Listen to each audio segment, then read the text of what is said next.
This week's topic is, you can't teach an old dog new tricks. Or can you? The average age of the construction worker is 42 years old. Since many schools have eliminated trades classes and younger workers have not been told the realities of working within the trades, it may make sense to start looking at older workers who may want to switch vocations. So how about considering some people that are in adjacent verticals who have similar experience? Let's take, for example, someone who served our country. They may make an excellent construction project manager if they have the right guidance and mentorship. Or maybe recruit older, experienced workers who have the knowledge, but maybe their body just doesn't work the same way anymore. Use them to mentor inexperienced staff and assist with maybe planning, training, or creating bombs. They also can make excellent quality control people.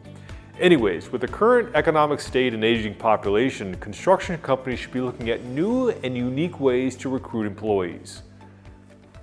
Hey, thanks for watching. Come back each week for new videos. Make sure to hit the subscribe button so you don't miss any of our educational content.